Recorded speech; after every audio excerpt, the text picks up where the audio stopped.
Bonsoir, docteur. Je suis directeur des ventes d'une compagnie maritime. Est-ce que l'enfer et le paradis existent?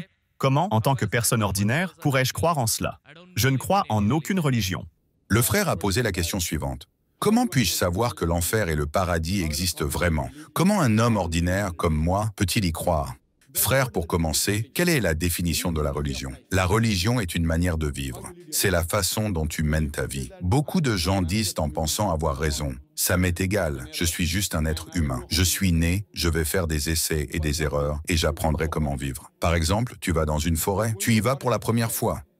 Tu ne sais pas si les fruits sont toxiques ou non. Si tu commences à manger n'importe quel fruit, tu pourrais finir par en manger un qui est toxique et tu pourrais mourir. Que fais-tu? Tu demandes à un expert. C'est vrai ou pas? Quand tu es malade, tu vas chez qui, frère? Quand tu es malade, tu vas chez qui? Pourquoi? Un docteur est un expert pour soigner les maladies? T'es d'accord avec moi? Tu ne peux pas dire « je suis un être humain, je vais me soigner tout seul ». Non, c'est pourquoi le Coran dit. Dans la sourate An-Nahl,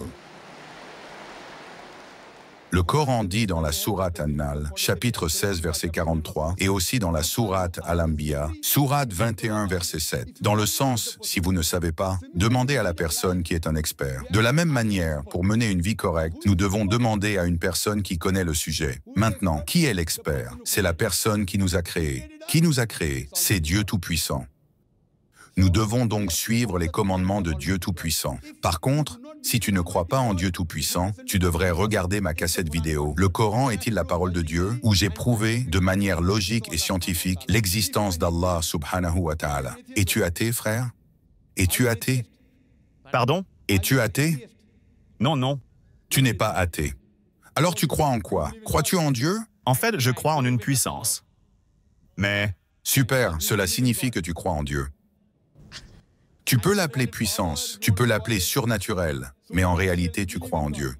En fait, je crois en quelque chose. Quelque chose. Tu ne connais juste pas son nom. Ce nom, c'est Dieu. Tu peux l'appeler puissance, tu peux même l'appeler autrement.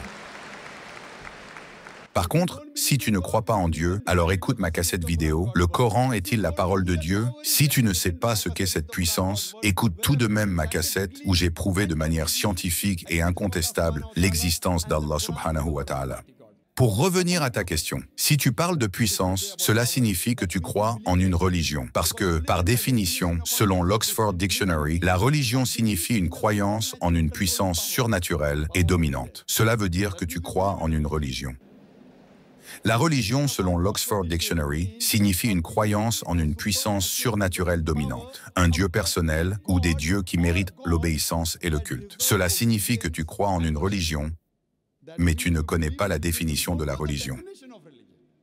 Donc, ne dis pas « je ne crois pas en une religion ». La religion est un mot anglais. Si tu ouvres l'Oxford Dictionary, il est dit que la religion signifie une croyance en une puissance surnaturelle et dominante, et toi tu crois en une puissance ou en un Dieu unique. Pour en savoir plus sur cette puissance, regarde ma cassette vidéo. Maintenant, revenons à ta question fondamentale. Comment vais-je prouver qu'il y a un enfer et un paradis? Si tu écoutes ma cassette vidéo, j'ai prouvé plusieurs aspects scientifiques dans le Coran. Si tu utilises la science pour analyser le Coran, tu te rendras compte que 80% de ce qu'il dit aujourd'hui peut être prouvé comme étant scientifiquement correct à 100%. Le Coran parle de nombreux faits scientifiques que nous avons découverts récemment. Il parle d'astronomie, de la forme sphérique de la Terre, du Big Bang, de la lumière de la Lune qui est réfléchie et non propre à elle, du cycle de l'eau, de la biologie, de la botanique, de la zoologie, de l'embryologie, toutes ces choses. Aujourd'hui, nous sommes à l'ère de la science et de la technologie. Si nous appliquons ce test scientifique au Coran, nous constatons que 80% de ce qu'il dit est parfaitement correct à 100%. Les 20% restants sont du monde invisible. Ni juste, ni faux pour la science. Parmi ces 20%, pas même 0,001% n'a été prouvé comme scientifiquement incorrect. C'est le monde invisible, c'est ambigu pour la science, mais pas pour un croyant. Ma logique me dit que si 80% est correct à 100% et qu'aucune partie des 20% n'a été prouvée comme incorrecte scientifiquement, ma logique me dit que, Inch'Allah, même ces 20% sont corrects. C'est une croyance logique. J'ai été médecin et le Coran parle d'astronomie, d'embryologie, de génétique, tout cela de manière parfaite. Et puis là, tu me demandes, frère, toi qui es médecin, crois-tu en l'enfer? Crois-tu au paradis? Crois-tu au djinn? Crois-tu à la vie après la mort? Ma logique me dit qu'Inch'Allah, même les 20% restants dans le Coran, que la science n'a pas encore prouvé, sont corrects. La science ne peut pas encore les prouver, mais un musulman y croit quand même. Peut-être que la science les prouvera dans 50 ans ou dans 10 ans, mais aujourd'hui, la science n'a pas encore atteint un tel niveau. De cette manière, je crois que les 20% qui n'ont pas encore été prouvés scientifiquement est aussi correct, Inch'Allah. C'est une manière de prouver logiquement l'existence de l'enfer et du paradis pour un non-croyant. Il y a une autre manière, plus simple, sans même lire le Coran. Je te pose une simple question. Voler, c'est bien ou mal? Voler, c'est bien ou mal? Voler, c'est mal. C'est mal. Oui. Violer une femme, c'est bien ou mal? Non, non, non, c'est mal. Mal. Super maintenant. Je te pose une question. De manière logique, imaginons que je sois le plus grand mafieux, hypothétiquement, et que je sois un grand voleur. Tu dois me prouver de manière logique et scientifique, car je suis une personne très logique et scientifique. Je suis quelqu'un de logique et scientifique. Prouve-moi pourquoi voler est mauvais pour moi, et j'arrêterai de voler. Je suis un voleur. Mais si tu me donnes une seule bonne raison, une raison valable pour laquelle voler est mauvais pour moi, alors j'arrêterai de voler. Cela fait du mal aux autres. Cela fait du mal aux gens. Ça fait du mal aux autres. D'accord, mais en quoi ça me concerne si ça fait mal aux gens? Si je vole 1000 €, ça me profite. Je peux aller voir un film. Je peux aller dans un hôtel 5 étoiles. Quelle différence cela fait-il si ça fait du mal aux autres? Est-ce que ça me fait du mal à moi? Je t'ai dit de me prouver pourquoi c'est mauvais pour moi, pas pour les autres. Je me fiche complètement des autres. Pourquoi est-ce mauvais pour moi? Quand je vole 1000 €, si ça lui fait mal, je m'en fiche. Quelle différence cela fait-il pour moi? Si ça fait du mal à quelqu'un d'autre, pourquoi ça devrait m'inquiéter? Je peux m'amuser, je peux voir un film, je peux manger du poulet biryani. Je te demande, donne-moi une seule raison logique pourquoi c'est mauvais pour moi, pas pourquoi c'est mauvais pour les autres. Je suis un grand mafieux, je suis puissant, je suis une personne scientifique, une personne logique. Prouve-moi une seule bonne raison logique pourquoi voler est mauvais et j'arrêterai de voler. Encore une tentative. Encore une autre tentative. Pourquoi c'est mauvais? Pas de réponse?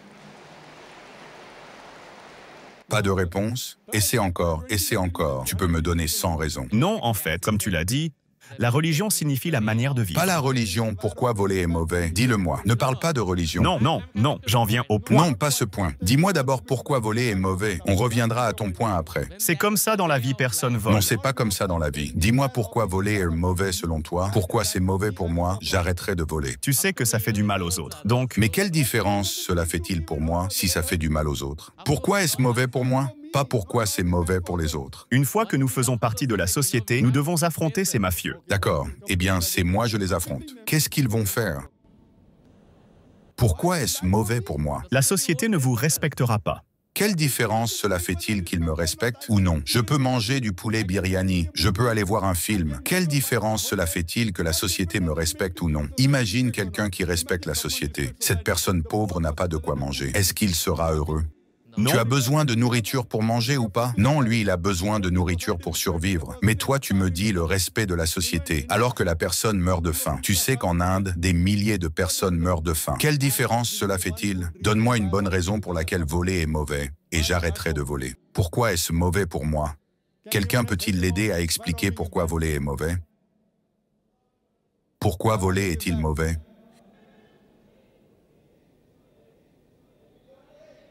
Il y a plusieurs réponses, je vais t'aider. Tu pourrais dire, la police va t'attraper.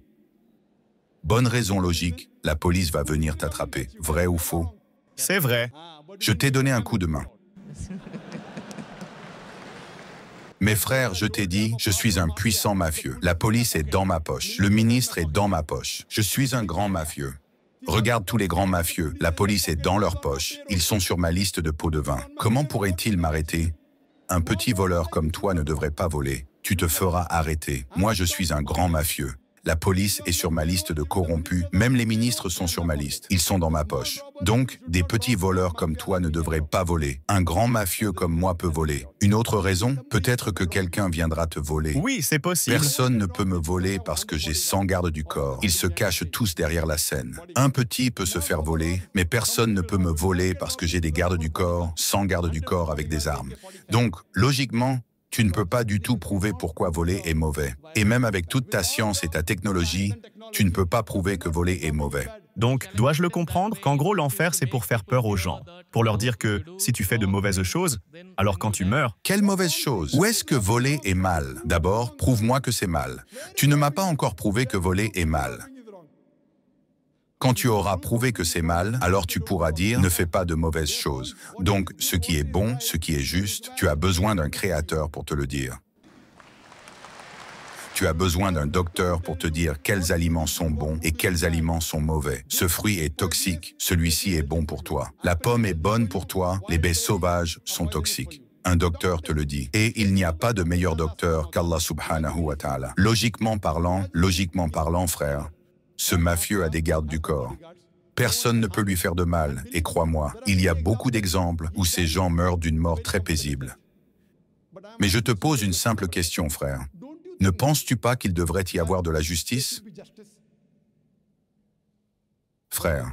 Oui, La justice. Quelqu'un devrait-il le punir ou pas? la loi est faite pour ça. Mais la loi ne peut pas punir chaque être humain ici, tu le sais?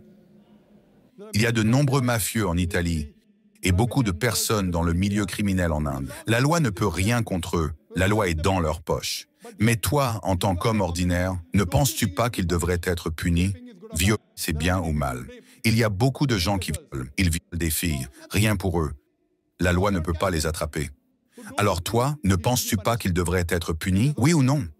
Oui, Mais il y a beaucoup de gens, tu vois, dans ce monde, qui sont de grands mafieux. Ils meurent d'une mort confortable, ils sont riches, ce sont des millionnaires. Il devrait y avoir une justice pour eux aussi. Et la réponse est donnée par notre Créateur dans la sourate Al-Imran, sourate 3 verset 185. Chaque âme goûtera à la mort, mais la rétribution finale aura lieu le jour du jugement. Cette vie n'est qu'un simple test. Si la vie après la mort n'existe pas, cette vie serait pleine d'injustice. Ce que nous disons, c'est que la justice complète et parfaite ne viendra que le jour du jugement. Notre Créateur, Dieu Tout-Puissant, rendra justice à toute personne. Je dis à cette personne, très bien, tu peux être un grand voleur, par exemple. Tu es ce mafieux puissant. Moi, je suis musulman. Personne ne peut te faire de mal. La police est dans ta poche. Mais je te demande, la justice est-elle nécessaire? Oui, si quelqu'un te vole, personne ne peut te voler. Je suis d'accord. Mais ne penses-tu pas qu'il devrait y avoir justice? Il y a beaucoup de voleurs, beaucoup de criminels, beaucoup de mal qui restent impunis, à moins qu'il n'y ait une vie après la mort. Tu ne peux pas prouver que voler est mal. Tu ne peux pas prouver que voler est mal. À moins qu'il n'y ait une vie après la mort, aucune humanité, aucun livre d'humanité, ni Mère Teresa, ni Mahatma Gandhi ne peuvent prouver que voler est mal sans le concept de la vie après la mort. Car, je te pose une question. Hitler, l'histoire nous dit, Hitler a incinéré 6 millions de Juifs. Combien de Juifs?